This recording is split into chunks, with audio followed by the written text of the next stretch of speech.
یہاں اسلم زار صاحب بیٹھے ہیں, آصف بھلی صاحب ہیں, گردیزی صاحب ہیں, ریاض فتیانہ صاحب سے آپ کا رابطہ نہیں ہوا, انہیں بھی یہاں ہونا چاہیے تھا. میں نے ان کا بھی نام آپ کو دیا تھا کہ انہیں بھی ضرور بلائیں. آج کل وہ پی ٹی آئی میں ہوتے ہیں تو, لیکن ہمارے ہم سفر اور ہم رکاب رہے ہیں تو ذرا بات مکمل ہو جاتی. 14 نومبر 1981 کو مجھے اچھے سے یاد ہے کہ میں نے ایف ایس سی کا آخری پیپر دیا اور اس کے بعد شام کو رانا طاہر محمود صاحب جو بڑے سینئر جرنلسٹ ہیں وہ بھی تھے, وہ میں نے فارم فل کیا اور سلمان نے, اور اس کے بعد ہم ان دوستوں کے پلے پڑ گئے. تو جو پہلی ملاقات ہے وہ بائیں صاحب سے کروائی گئی. ایک برسٹل ہوٹل ہوتا تھا لکشمی چوک میں, اب تو وہ ختم ہو چکا ہے, معمولی سا ہوٹل تھا. تو وہاں یہ مجھے لے گئے اور سلمان کو وائیں صاحب سے ملوایا. ایسا جذبہ میں نے دیکھا ہی نہیں تھا اس سے پہلے. تو میں اگر مسلم لیگ میں ہوں تو اگر آپ لیڈرشپ کی بات کریں تو 2 وجوہات ہیں, ورنہ کب کی لڑائی ہو جاتی. بڑی بار لڑائی ہوئی ہے یہاں پہ. ایک مجاہد اول سردار عبدالقیوم خان صاحب اور ایک غلام حیدر وائیں شہید. اور بعد میں مجھے سنبھالنے میں شہباز شریف صاحب کا بڑا رول رہا. وہ نہ ہوتے تو پھر بھی اٹ کھڑکا ہو جاتا, لیکن وہ بیچ میں آ کے ہمیشہ چیزیں جوڑ دیتے تھے. ان کو یہ ملکہ حاصل ہے. مجھے وہ دن بھی یاد ہے جب میں سیالکوٹ بھلی صاحب آپ کو ملنے آیا تھا. شاید اس ریسٹورنٹ کا نام ایٹ مور تھا, ٹھیک ہے. تو آپ سے رہنمائی لینے کے لیے سیالکوٹ حاضر ہوا تھا. آپ نے بڑی رہنمائی کی ہمیں بڑا پیٹرنائز کیا. بڑا مشکل دور تھا. خود مسلم لیگ جو تھی وہ مہذب عدسہ لگا کر تلاش کرنی پڑتی تھی. تھا ہی کچھ نہیں, کوئی نام لینے والا ہی نہیں تھا. چند لیڈر تھے اور ایم ایس ایف نام کی تو کوئی چیز تھی نہیں, بس ایک چھوٹا سا سٹرکچر تھا چند لوگوں کا. بہرحال وہ ایک فیز تھا زندگی کا. مجھے افسوس یہ ہے کہ مسلم لیگ کو, میری اپنی پارٹی کو 2 موقع ملے جب ہم نے ان کو ادارے بنا کے دیے. ایک مسلم اسٹوڈنٹس فیڈریشن, وہ موقع مسلم لیگ کی قیادت نے ضائع کر دیا. اور ہزاروں نوجوانوں کا وہ قافلہ تھا جو بدقسمتی سے تتر بتر ہوا, وہ اس سے کام نہیں لیا جا سکا. اور پھر اس کے کئی سال کے بعد نواز شریف صاحب کے, میں کہوں گا اصرار پر, وہ ہم نے مسلم لیگ یوتھ ونگ کو کھڑا کیا اس کو. تو اس میں مقبولیت نواز شریف صاحب کی تھی, ظاہر ہماری مقبولیت تو نہیں تھی. محنت ہم سب کی تھی, ہر ایک نے اپنا حصہ ڈالا.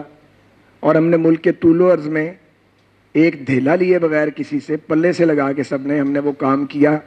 وہ ہزاروں لوگوں کا لشکر تھا, وہ بھی ویسٹ ہو گیا. اکثریت اس سے کام ہی نہیں لیا گیا. یہ جیسے ابھی جمیل فریدی صاحب تقریر کر رہے تھے, یہ یوتھ ونگ کے ساتھی ہیں, اب یہ پاک پتن میں مسلم لیگ کے صدر ہیں. ایسی بہت ساری مثالیں پورے ملک میں موجود ہیں. بہرحال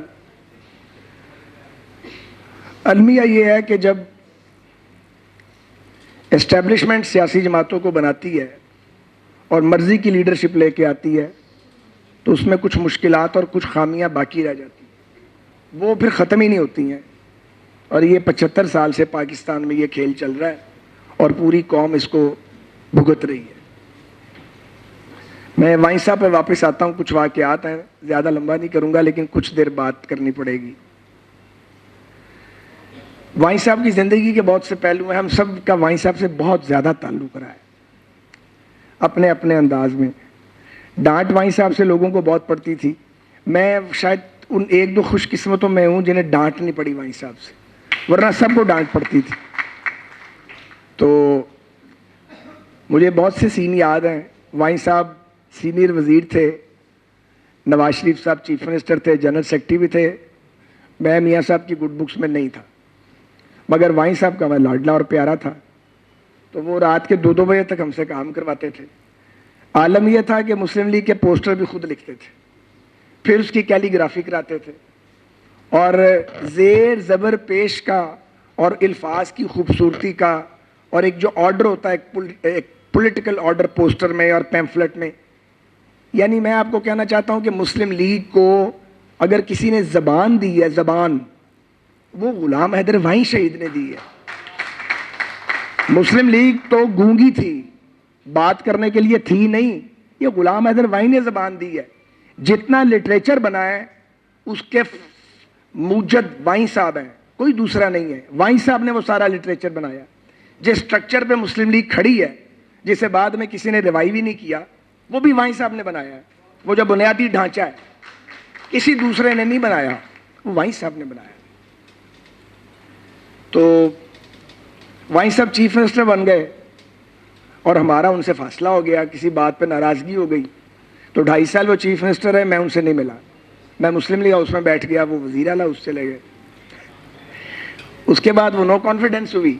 ایک دن میں لیگ ہاؤس آیا تو پتہ لگا وائیں صاحب آئے ہوئے ہیں. کدھر ہے؟ انہوں نے کہا جی وہ اوپر اس کمرے میں بیٹھتا تھا. وہاں ان کی چارپائی واپس لگ گئی اور وہ وائیں صاحب نے دوبارہ اپنا ڈیرا آباد کر دیا. سادہ درویش صرف انسان تھے, کوئی شک ہی نہیں ہے اس کے اندر. اچھا, پیسے خرچ کرنے کے معاملے میں وائیں صاحب جو تھے وہ بہت گرفت رکھتے تھے, بہت ایک آنا فالتو نہیں خرچتے تھے. نیا نیا موبائل آیا ہوا تھا, فون, تو پارٹی نے ان کو ایک موبائل فون دیا ہوا تھا, استعمال نہیں کرتے تھے, اسے لاک میں رکھتے تھے, ایک میٹل کی کیبنٹ میں بند کیا ہوا تھا. ہمیں بھی کبھی جھلک نہیں کراتے تھے. تو ایک یوتھ ونگ کی ریلی تھی تو مجھے بلوایا اوپر اپنے پاس. تو مجھے کہتے ہیں یار وہ ساتھ وہ الماری کھول کے موبائل کر لا. میں وہ موبائل کو تو جان سے عزیز رکھتے تھے تاکہ خرچہ نہ ہونا پارٹی کا. میں کہ اس کا کیا کرنا ہے؟ اے لے جا. میں کیا میں نے کیا کرنا ہے؟ وہ یار ریلی ہے نا, تیرے رابطے کی لوڑ پینی ہے, تے لے جاؤ. تو وہ وائیں صاحب نے وہ موبائل مجھے مستعار دیا, جو میں نے 15-20 دن استعمال کر کے پھر ان کو واپس کیا. پھر ایک دن بلا لیا, MSF کا دور تھا, تو کہتے ہیں یہ لڑکوں کو موٹر سائیکلیں چاہیے ہوں گی. میں نے کہا جی وہ کر لیتے ہیں ہم. نہیں. تو میں کیا کرنا ہے؟ 2 ہونڈا 70 MSF نے دے دینے. پتہ نہیں مجھے قیمت بھول گئی ہے کتنی تھی. وہ جی نئی 2 موٹر سائیکلیں وائیں صاحب نے ہونڈا 70 وہ مسلم اسٹوڈنٹس فیڈریشن کو لے کے دی. اپنے پر 1 روپیہ نہیں خرچتے تھے پارٹی کا, ایک آنا خرچنے کے روادار نہیں تھے اپنے اوپر, مگر جماعت پر اور خاص طور پہ یوتھ پالیٹکس پر وہ چاہتے تھے کہ خرچہ کیا جائے. وزیر اعلیٰ بن کے جب واپس آئے تو اب چونکہ ناراضگی تھی, 2.5 سال سے ملے نہیں تھے, تو نیچے بیسمنٹ میں ایک پروگرام تھا وائیں صاحب کی صدارت میں. اب ظاہر ہے ہم بھی ساتھ ہی بیٹھے ہوئے تھے, تو ساتھ والی کرسی پہ میں بیٹھا ہوا تھا. مجھے چٹ لکھ کے بھیجی, کہ وہ بول تو رہے نہیں تھے ایک دوسرے سے, اس پہ لکھا ہوا تھا کہ یوتھ ونگ کی ایک ریلی کرنی ہے تو یہ تمہاری ذمہ داری ہے. میں ان کو کیا کہتا, میں نے بھی چٹ لکھ کے بھیج دی کہ ٹھیک ہے جی. پھر چٹ آئی تم اوپر آؤ. اس کے بعد پھر میں اوپر چلا گیا, تو پھر دوبارہ ہم نے کام شروع کر دیا. سب نے اسی طریقے سے بھول گئے کہ کوئی آپس میں ناراضگیاں نہ چاہتی تھی. 1988 کی بات ہے. 85 میں میری والدہ اندرون شہر سے MP الیکٹ ہوئی. 86 میں جب بغاوت ہوئی میاں صاحب کے خلاف, پرویز الہی صاحب کی, تو والدہ ان کے ساتھ تھیں. جب 88 آیا تو وہ ہمارا حلقہ ہم سے واپس لے لیا گیا. 8-10 سال جھگڑے میں گزر گئے ایک دوسرے کے ساتھ. تو ہوا اس طرح کہ وہ بائی الیکشن آ گیا. تو میں نے سوچا کہ پھر انڈیپینڈنٹ لڑ لیتے ہیں. وہ دیواریں شواریں لکھوا دیں شہر کی. حافظ سلمان بٹ صاحب, اللہ ان کی مغفرت کرے اور انہیں کروٹ جنت نصیب کرے, وہ IGI کے امیدوار تھے. بڑا میرا ان سے تعلق تھا, لیکن اس دور میں تعلق نہیں تھا کیونکہ وہ جمعیت MSF کے جھگڑے میں ہم بہت دور جا چکے تھے. اب میں الیکشن میں کھڑا تو ہو گیا, مگر میرا دل نہ کرے الیکشن لڑنے کو, اور میں کسی کو یہ بتا بھی نہ سکوں کہ میں لڑنا نہیں چاہتا, شرم کا مارا. تو کسی نے شہباز شریف صاحب کو کہا کہ وہ حافظ سلمان صاحب نے کہا کہ استاد رفیق کو بٹھائیں. انہوں نے کہا نہیں, انہوں کھڑا رہنے دو, کیونکہ اس دور میں شہباز صاحب یہ چاہتے تھے کہ یہ فارغ ہو جائے. تو اب سمجھ نہ آئے بھی بیٹھنا کیسے ہے, اور لڑنا ہے تو پارٹی کی وائلیشن ہو جائے گی. دیواریں لکھی گئی ہیں. اچھا خاصا میرا گروپ تھا شہر میں. تو 2 واقعات میں آپ کو سنانا چاہتا ہوں. حافظ سلمان صاحب سے کئی سال سے ملاقات نہیں ہوئی تھی. انہیں میری مشکل کا اندازہ تھا. وہ کھڑے تھے, IGI کے امیدوار تھے. تو ایک رات 12-12:30 بجے وہ میرے گھر کا دروازہ کسی نے کھٹکھٹایا شہر میں. دروازہ کھولا تو آپ سب کھڑے, کہ آپ کدھر؟ انہوں نے کہا میں آ گیا ہوں. میں نے انہیں بٹھا لیا اپنے پاس. میں نے کہا کیا حکم ہے؟ انہوں نے کہا کچھ نہیں, وہ یہ ہے کہ میں یہاں الیکشن میں کھڑا ہوں تو تم بھی کھڑے ہو, تو کیا کرنا ہے؟ میں نے انہیں کہا میں آپ کو کیا بتاؤں گا. تو انہوں نے کہا تم فکر نہ کرو, میں مینیج کرتا ہوں. اگلی بات بڑی امپورٹنٹ ہے. تو حافظ صاحب نے مسلم لیگ کی قیادت کو کہا جی مجھے ٹکٹ دے دیا IGI کا, خواجہ سعد رفیق کو کھڑا کر دیا, اس کو تو بٹھائیں. وہ جسے کہیں وہ کہیں نہیں, انہوں کھڑا رہنے دو تاکہ جان چھوٹ جائے اس سے. مگر مقدر میں تو جان چھوٹنی لکھی نہیں ہوئی تھی, تو اوپر والے نے کچھ اور لکھا ہوا تھا. وہ وائن صاحب کے پاس گئے. وائن صاحب نے کہا کہ وہ پولیٹیکل ورکر ہے, ضائع نہ ہو جائے. تو اٹ واز غلام حیدر وائن. وہ پورا جرگہ بنا کے لائے اور میرے گھر تشریف لائے اور میری جان چھڑائی اس الیکشن سے جو میں لڑنا نہیں چاہ رہا تھا, اور پھر ہم نے حافظ صاحب کو پارٹی ڈسپلن میں رہتے ہوئے سپورٹ کیا. اچھا, اس کے بعد مجھے وائن صاحب نے کہا کہ کبھی کبھی پیار سے حضرت جی بھی کہتے تھے, حضرت جی ذرا مسلم لیگ ہاؤس آؤ. میں چلا گیا تو کھانا کھلایا, بیٹھے ہم.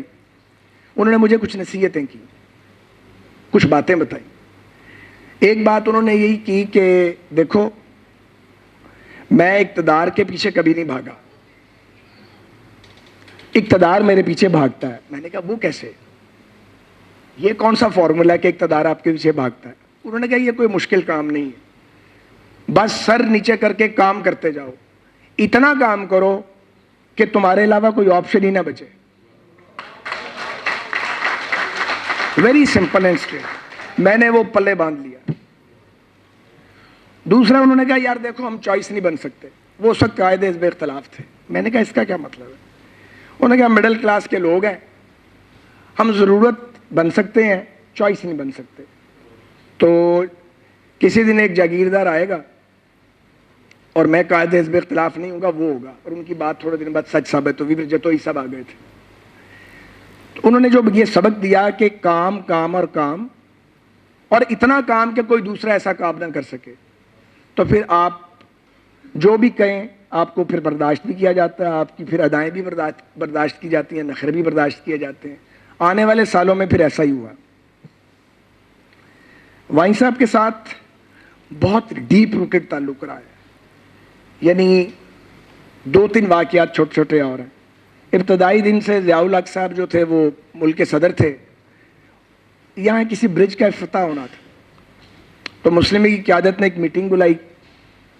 سول سرونٹس بھی تھے کہ جی وہ استقبال کرنا ہے. مجھے وہ استقبال ہضم نہیں ہو رہا تھا کیونکہ میں ضیاء الحق صاحب کی آمریت کے خلاف تھا. اس دور میں بھی 3 بار جیل میں تھا اسی جماعت میں رہتے ہوئے.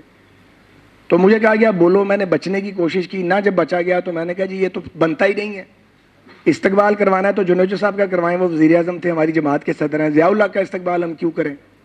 وہ ذرا معاملہ خراب ہو گیا اس سے. تو اس مجلس میں وائن صاحب نہیں تھے, شہباز صاحب تھے. تو میں آیا دوپہر کو لیگ ہاؤس, تو مجھے وائن صاحب کا ایک پیغام ملا کہ ذرا اگلے دن بلا رہے ہیں. میں چلا گیا تو مجھے کہتے ہیں وہ کل اتنے کی ہویا سی. میں کہ جی کتنے؟ وہ کمشنر والی میٹنگ, ذرا دسو حضرت جی کی کیا ہے؟ میں نے کہا جی میں نے نہیں کرنا ضیاء الحق کا استقبال, نہ میں نے کرنا نہ MSF کرے گی, ہم نے نہیں یہ کام کرنا, یہ کوئی کام ہے کرنے والا. اب میرا خیال تھا مجھے کہیں گے کہ یہ تم نے کیوں کہا, کہنے لگے بالکل ٹھیک کیتا ہے, شاباش. میں کہا اچھا بالکل ٹھیک کیتا. میں نے کہا بہت بہتر ہے. پھر مجھے وہ دن بھی یاد ہے جب جنیجو صاحب اور میاں صاحب الگ الگ ہو چکے تھے. ابھی الگ نہیں ہوئے تھے, کٹھے تھے, الگ ہونے والے تھے. جنیجو صاحب کو برطرف کیا جا چکا تھا, وہ جماعت کے صدر تھے. تو وائن صاحب کی بے چینی قابل دید تھی.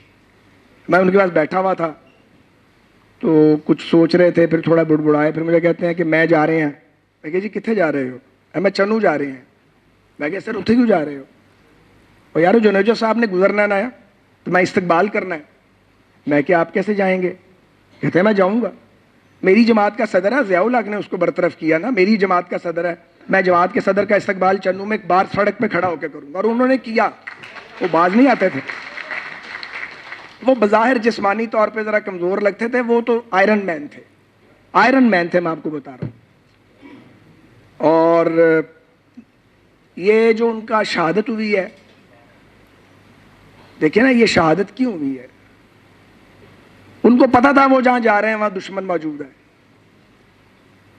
کسی نے کہا کہ میں کہا کوئی پستول لے لیتا ہوں, تو اس کو ڈانٹ دیا اپنے کسی عزیز کو, خبردار, کیونکہ وہ تو عدم تشدد کے قائل تھے. اکیلے ہی چل پڑے. وہاں چلے گئے جہاں قاتلوں کا گڑھ تھا, اور جن لوگوں نے انہیں شہید کیا وہ پروفیشنل کرمنل تھے, ہارڈ کور کرمنل تھے. مجھے یہ ساری بات اس لیے پتا کہ FIR میں نے کٹوائی تھی وائن صاحب کے قتل کی جا کے. میاں زر صاحب اور میں, ہم دونوں کو بھیجا گیا تھا وہاں پہ. ہارڈ کور کرمنل تھے. ان کا ایک کوئی مارا گیا تھا پولیس مقابلے میں, وہ ملبہ وائن صاحب پہ ڈالتے تھے. ہارڈ کرول, وہ کلرز تھے.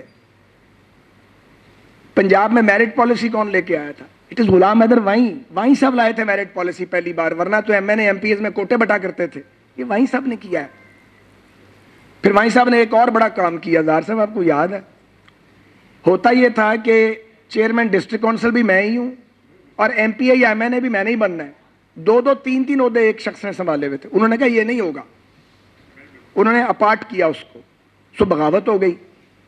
ایم پی ایم این اے آئے ہوئے تھے, کوئی برادری کی بنیاد پہ, کوئی طاقت کی بنیاد پہ. انہوں نے کہا یہ کدھر سے آ گیا, ایک غریب آدمی 4 مرلے کے گھر میں رہنے والا, یہ ہمیں ڈانٹتا بھی ہے, پارٹی کی بات بھی کرتا ہے, نظریات کی بات بھی کرتا ہے, کہتا ہے جاؤ پرائمری یونٹ بنا کے لاؤ.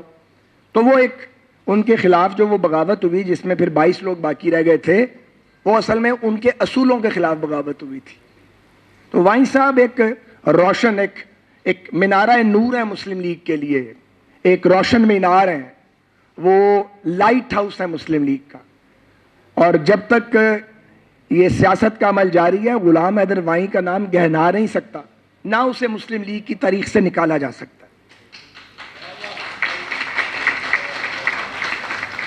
میں زیادہ بات نہیں کروں گا, ختم کرتے ہوئے یہ کہوں گا کہ وائیں صاحب کی کمی تو خیر کوئی پوری کر نہیں سکتا ہم میں سے. المیہ یہ ہے کہ پاکستان کی سیاسی جماعتوں نے کچھ نہیں سیکھا, کچھ نہیں سیکھا, اور دائرے کا سفر ختم نہیں ہوا. کوئی سیاسی جماعت اپنے دستور پہ عمل کرنے کے لیے تیار نہیں ہے, اور کوئی سیاسی جماعت اپنے منشور کو دوبارہ چھاپنے کے بعد پڑھنے کی زحمت گوارا نہیں کرتی.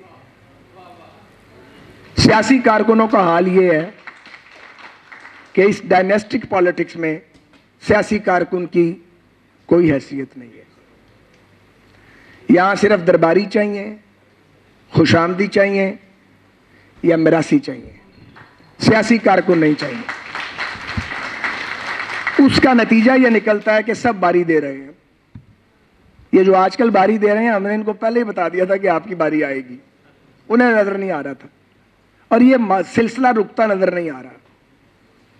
پولیٹیکل ورکر جو ہے وہ اس کا نشانہ بنتا ہے.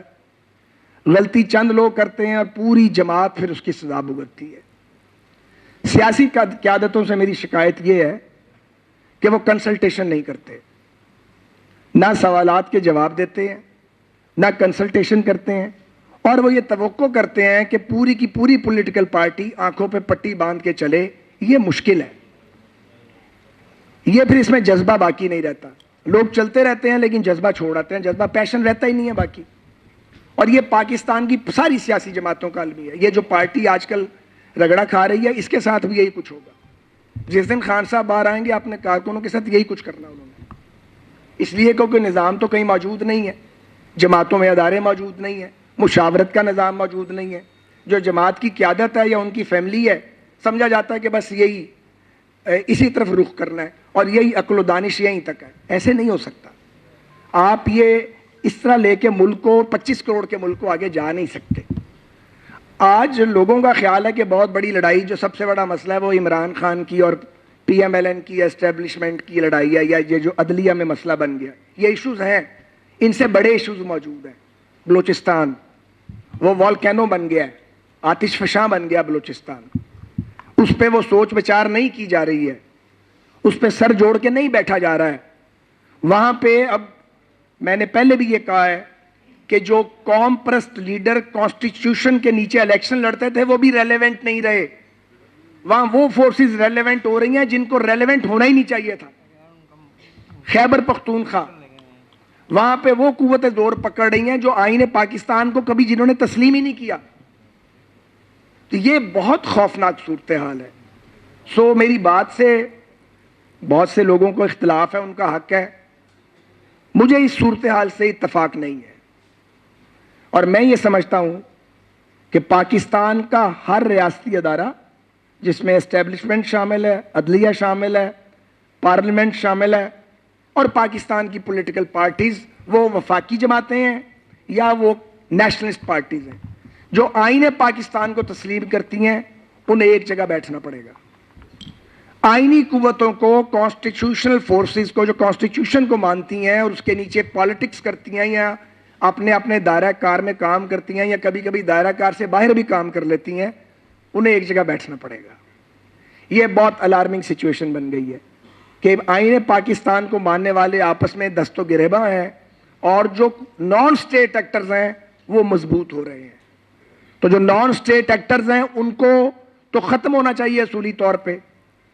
وہ ان کی گروتھ کا ماحول بنا ہوا ہے. وہ گروتھ اس لیے ہو رہی ہے کہ غربت بڑھ گئی ہے, بھوک بڑھ گئی ہے اور ناانصافی بڑھ نہیں گئی, پھیل گئی ہے. تو جب ناانصافی پھیل جائے گی معاشرے میں تو نان اسٹیٹ ایکٹر مضبوط ہوں گے, وہ نوجوانوں کو ورگلائیں گے. کوئی دیکھیں نا, بلوچستان میں تو باقاعدہ ایک مسلح علیحدگی کی تحریک جو ہے وہ چل رہی ہے, اور اب انہوں نے اپنے آگے ایک اپنا سافٹ فیس لگا دیا ہے اور لوگ وہاں جا کے ان کی بات کو سنتے ہیں, اور پاکستان کے باہر سے انہیں آپریٹ کیا جا رہا ہے. تو یہ بہت الارمنگ سچویشن نہیں ہے؟ تو میں پاکستان کی ساری وفاقی سیاسی جماعتوں سے پوچھتا ہوں کہ وہ بلوچستان میں پالیٹکس کیوں نہیں کرتی.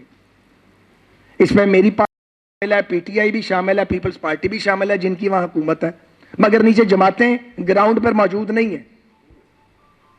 الیکٹیبلز کو اکٹھا کرتے ہیں, کئی بار یہ ہم تماشا دیکھ چکے ہیں. برا وقت آتا ہے وہ 1 منٹ میں چھوڑ جاتے ہیں, جیسے ثناء اللہ ظہری کی حکومت میں ہمیں چھوڑ گئے تھے. تو جو پہلے چھوڑ گئے تھے وہ آئندہ کیا کریں گے؟ تو یہ تجربہ ہم نے کتنی بار کرنا ہے اور یہ غلطی کتنی بار دہرائی جائے گی؟ اور پاکستان کی پولیٹیکل پارٹیز اپنے آپ کو گراس روٹ لیول پہ آرگنائز کیوں نہیں کرتی؟ ایک رکاوٹ ہے, مارشل لاء لگتے ہیں اور وہ سیاسی جماعتوں کو توڑتے ہیں, یا نقاب پوش مارشل لاء آتے ہیں, وہ پاکستان کی پولیٹیکل کلچر کو پلیوٹ کرتے ہیں. لیکن جب زمانہ امن آتا ہے, ہمیں 10-10 سال امن کے ملتے ہیں, تب بھی ہم کام نہیں کرتے اور انتظار کرتے رہتے ہیں کہ اگلی مصیبت کب آئے گی. پھر وہ آ جاتی ہے اور پھر لڑا نہیں جاتا, پھر تتر بتر ہو جاتے ہیں ہم. یہ ہر جماعت کے ساتھ ہوا ہے. تو ہم نے سبق ہی نہیں سیکھا. اسی طرح جو عدلیہ کے حالات ہیں وہ نگفتہ بے ہو گئے ہیں. اچھے خاصے معزز جج جو غیر متنازع تھے وہ متنازع ہو گئے ہیں بدقسمتی سے. کچھ کو متنازع کیا گیا اور کچھ اپنے کاموں سے متنازع ہوئے ہیں. اچھا خاصا آدمی ہوتا ہے, اسے نہ جانے کیا ہوتا ہے کہ اس کے بعد وہ ایک ایسے راستے پہ چل پڑتا ہے. تو یہ پاکستان کے جو ادارے ہیں ان کو بھی سوچنا ہوگا. خود احتسابی کے عمل سے کوئی گزرنے کو تیار نہیں ہے, کوئی اپنی غلطی ماننے کو تیار نہیں ہے, کوئی نرمی کرنے کے لیے تیار نہیں ہے.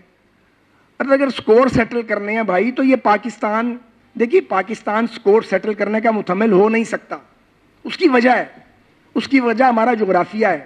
ایک طرف ہندوستان ہے, 5 گنا بڑا ہمارے سے ملک ہے, وہ اکنامک پاور اس کی ہم سے ملٹیپل ٹائم بڑھ گئی ہے. دنیا جو ہے اس کی بالادستی کو مان رہی ہے, وہ ہمارے وجود کو تسلیم نہیں کرتا. تو وہ جو بارڈر ہے وہ ایک طرح کا ہاٹ بارڈر ہے, کسی وقت بھی کچھ ہو سکتا ہے, اور وہ ہر وقت ہماری سلامتی پہ کے خلاف وہ سازش ہو رہی ہے. پھر آپ ایک نیوکلیئر اسٹیٹ ہیں, روٹی کھانے کے لیے نہیں ہے آپ کے پاس, اور آپ نیوکلیئر اسٹیٹ ہیں. تو جب بھوکی ننگی قوم کے پاس نیوکلیئر بم ہوگا تو دنیا اس کو اور نظر سے دیکھے گی. یہ بہت بڑا ایک چیلنج ہے, اس کو مینج کرنا اور اپنی معاشی حالت کو ٹھیک کرنا. پھر آپ کے 2 صوبوں میں تو بالکل ایک طرح کی جو ہے وہ آگ بھڑک رہی ہے وہاں پہ. یہ ٹی ٹی پی کو دوبارہ آنے دیا گیا, یہ کوئی طریقہ تھا ٹی ٹی پی کو دوبارہ آنے دیا گیا؟ انہوں نے آ کے وہاں پہ اپنی فاؤنڈیشن سٹرونگ کی ہے. ہمارے فوجی شہید ہو رہے ہیں, ہماری لا انفورسمنٹ ایجنسیز کے اہلکار شہید ہو رہے ہیں, معصوم شہریوں پہ حملے کیے جا رہے ہیں, لیویز پہ حملے کیے جا رہے ہیں, پولیس پہ کیے جا رہے ہیں. یہ سچویشن بڑی الارمنگ ہے. کوئی شک نہیں ہے کہ شہباز شریف صاحب کی قیادت میں وہ ایڑی چوٹی کا زور لگا رہے ہیں کہ معاشی حالت ٹھیک ہو. بہت سے جو معاشی اشاریے ہیں وہ بہتر ہوئے ہیں, لیکن پولیٹیکل مینجمنٹ ویسی نہیں ہے.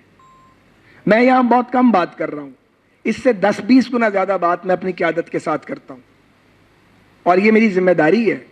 ان کی مہربانی ہے, وہ عمل کریں نہ کریں سنتے ضرور ہیں. تو ہم اپنی بات سناتے رہتے ہیں, لیکن ساری باتیں میڈیا کے سامنے کرنے والی ہوتی نہیں ہیں. تو اس سچویشن سے ہمیں نکلنا ہے, اور میں زور دے کے یہ کہوں گا, میری بات بری لگے یا اچھی لگے, کہ ہر وہ سیاسی قوت جو آئین پاکستان کے نیچے آپریٹ کرتی ہے اس کو یہ ادراک ہونا چاہیے یہ ملک رہے گا تو آپ کے ہاتھ کچھ آئے گا.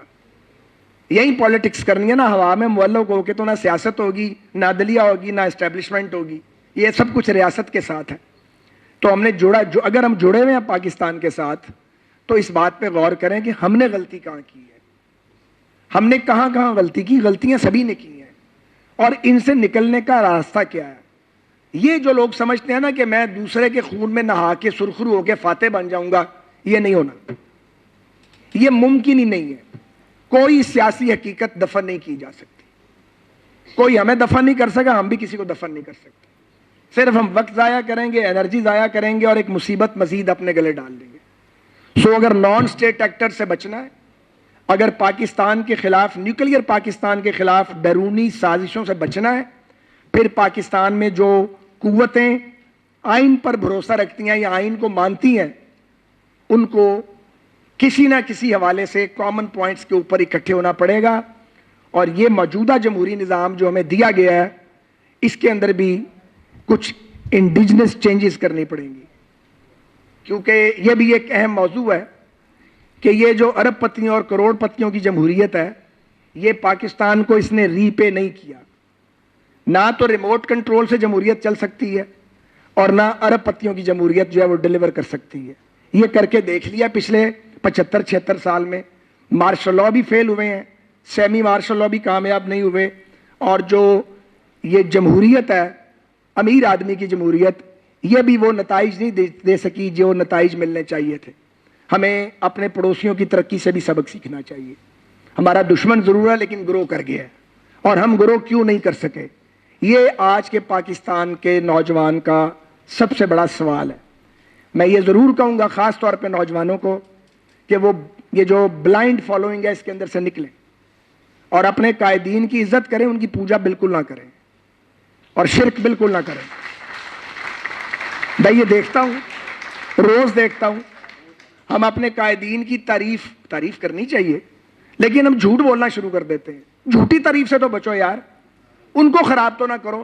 اپنی لیڈرشپ کو ہم بھی خراب کرتے ہیں چھوٹے چھوٹے مفادات کے لیے. ٹکٹ لینا ہے, میں نے وزیر بننا ہے, یہ تو پھر بڑے مفادات ہیں. میں نے یہ چھوٹی سی ٹرانسفر پوسٹنگ کرانی ہے, کہ اپنے کسی رشتہ دار کو کہیں لگوانا ہے, جھوٹی تعریف کیے جائیں گے. اچھے خاصے آدمی کو ہم خراب کر دیتے ہیں. ہمارا اپنا بھی بہت قصور ہے اس کے اندر.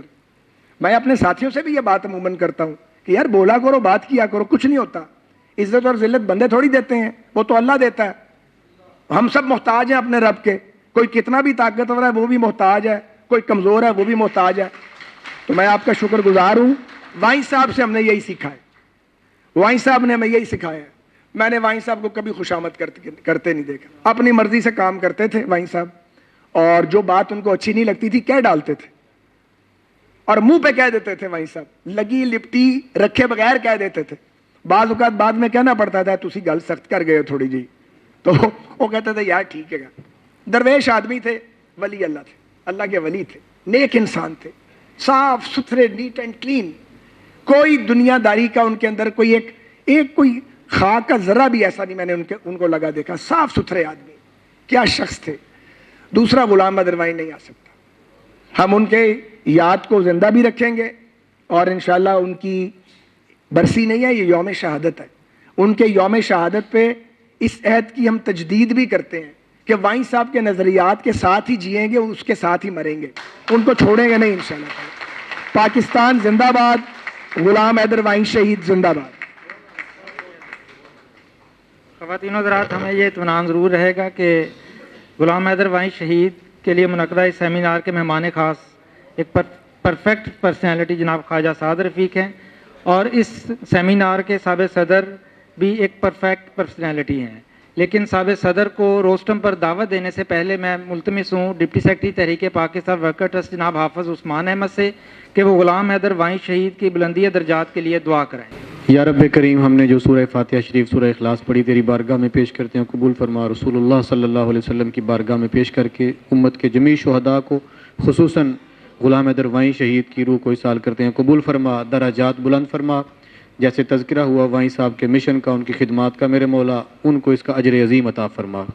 ہمارے ان اداروں کے تمام اکابرین کے درجات بلند فرما, ان کی بخشش و مغفرت فرما. وصلی اللہ علی حبیبی محمد. تشریف لائیں گے سیمینار کے سابق صدر, چیئرمین تحریک Pakistan worker trust, senior vice chairman ادارہ نظریہ پاکستان, کارکن تحریک پاکستان گولڈ میڈل ایوارڈ یافتہ اور ان دونوں اداروں کی برسہ برس سے سرپرستی کرنے والے مسلم لیگی گرانا کے چشم و چراغ جناب میاں فاروق الطاف. آپ کی بھرپور تالیوں میں سابق صدر خطاب کریں گے. اعوذ باللہ من الشیطان الرجیم بسم اللہ الرحمن الرحیم. محترمہ بیگم مجیدہ وائیں صاحبہ، جناب خواجہ سعد رفیق صاحب، جناب اسلم ڈار صاحب، جناب بھلی صاحب، جناب نصیب گردیجی صاحب، اسٹیج پہ بیٹھے اکابرین ملت، معزز خواتین و حضرات، سب سے پہلے تو میں اپنے ادارے کی طرف سے آپ سب کا شکر گزار ہوں کہ آج یہاں آپ تشریف لائے اور مرحوم غلام حیدر وائیں صاحب کی زندگی کے بارے میں بہت سی باتیں سنی اور بہت سی باتیں ہمیں سیکھنی چاہیے. وائیں صاحب ایک ماشاءاللہ بڑے صاف ستھرے، ایماندار، سچ بولنے والے، دلیر آدمی تھے. یہ صحیح ہے کہ انہوں نے اپنی زندگی میں دولت کی طرف کبھی نظر اٹھا کے نہیں دیکھا اور ملک اور قوم کی خدمت میں ہر وقت سرشار رہے. ان کو جو وزارت سب سے پہلے ملی، وہ وزارت ان کی نیک نامی کی وجہ سے، ان کی محنت کی وجہ سے، قوم کے لیے خدمات کے سلسلے میں انہوں نے کسی کو نہیں کہا تھا. یہ بات مجھے جنرل غلام جیلانی خان صاحب نے، میرے وہ ہمسائے تھے، ان کی فیملی اب بھی میری ہمسائی ہے، تو میرا ان کے ساتھ بڑا اٹھنا بیٹھنا، سیر شہر اکٹھی کرنی. تو ایک دن وہ موڈ میں تھے تو انہوں نے بتایا کہ انہوں نے وزیروں کو کیسے چنا. ہر وزیر کے پیچھے کوئی نہ کوئی بات تھی. صرف انہوں نے خود کہا کہ صرف غلام حیدر وائیں ہیں میاں چنو سے، جن کو میں نے ان کی کام، ان کی ریپوٹیشن، ان کی نیک نیتی اور جو خدمت وہاں وہ کر رہے ہیں، اس لیے میں نے خود غلام حیدر وائیں کو وزارت کے لیے چنا ہے. وائیں صاحب کے ساتھ میرے بھی بڑے دیرینہ تعلقات ہیں. میں پاکستان بننے سے بہت پہلے کی پیدائش ہوں. پاکستان موومنٹ میں میں نے حصہ لیا ہوا ہے، نعرے بھی لگائے ہوئے ہیں، جلوس بھی نکالے ہوئے ہیں. اور مختصر بات کہ جب 1970 میں دونوں مسلم لیگوں کی یکجہتی ہونے لگی تھی اور جو پہلی میٹنگ ہوئی تھی لاہور میں عبداللہ روکڑی صاحب کے گھر میں، تو نون لیگ کی طرف سے فضل القادر چودھری ایسٹ پاکستان سے، عبداللہ روکڑی صاحب، صاحبزادی محمودہ بیگم، ملک محمد قاسم اور یاسین بٹو سے، اور ادھر کی کمیٹی سے خواجہ صفدر صاحب، اقبال احمد خان، میاں زاہد سرفراز اور میں تھے. تو یہ پہلی ہماری میٹنگ تھی مسلم لیگوں کو اکٹھی کرنے کی. اور اس کے بعد جاتے ہوئے فضل القادر چودھری صاحب نے کہا کہ ہو سکتا ہے یہ زندگی کی آخری ملاقات ہو اور میں دوبارہ نہ آ سکوں. ویسا ہی ہوا اور وہاں شہید ہو گئے. تو یہ وائیں صاحب سے میرے بھی بہت دیرینہ تعلقات ہیں. واقعی ایسا انسان تاریخ میں مشکل ہی پیدا ہوتا ہے. جہاں تک خواجہ سعد صاحب ہیں، سعد رفیق صاحب، ان کے والد صاحب سے میرے بڑے اچھے تعلقات تھے، ہمارے لیڈر تھے. وہ ایک آتش فشاں سپیکر تھے، شعلہ بیان، اور دور دور سے لوگ لاہور موچی دروازے میں ان کی تقریر سننے جایا کرتے تھے اور میں بھی کبھی کبھی جاتا تھا. خواجہ صاحب نے جب بھی وزارت لی ہے، میں ان کا ووٹر بھی ہوں، میں ان کے حلقے کا رہنے والا ہوں، جتنی دفعہ یہ ایم این اے بنے میں نے ووٹ ڈالا.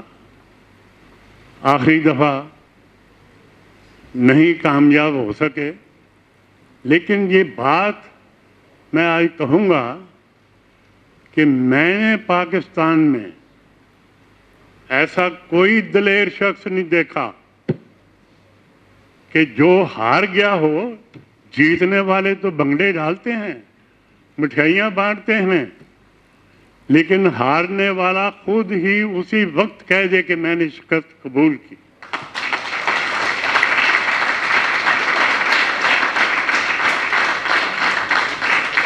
اور یہ بات میں یقین سے کہہ سکتا ہوں کہ یہ پاکستان کی تاریخ میں واحد مثال ہے اور یہ ایک ریکارڈ ہے.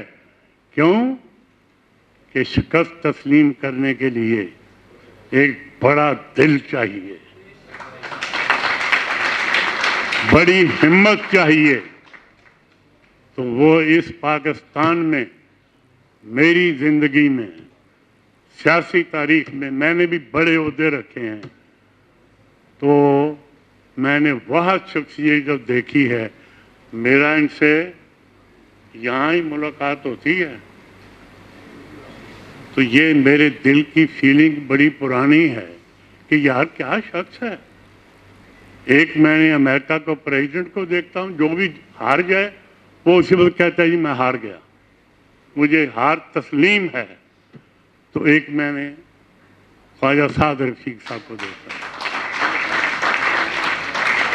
حالانکہ یہ ہمیشہ کامیاب وزیر رہے ہیں.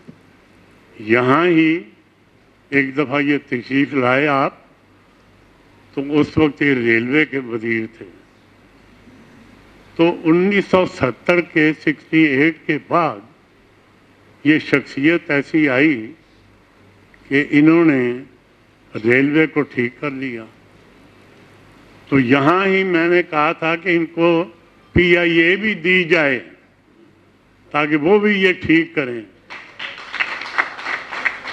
تو کہنے کا مقصد یہ ہے، یہ باتیں ساری، کہ اگر انسان محنت کرے، اس کی نیت ٹھیک ہو، تو اللہ تعالیٰ کی ذات اس کو عزت بھی دیتا ہے اور کامیابیاں بھی عطا کرتا ہے. اور یہ کبھی شکست ہوتی ہے، یہ بھی انسان کو سبق سکھانے کے لیے ہوتی ہے.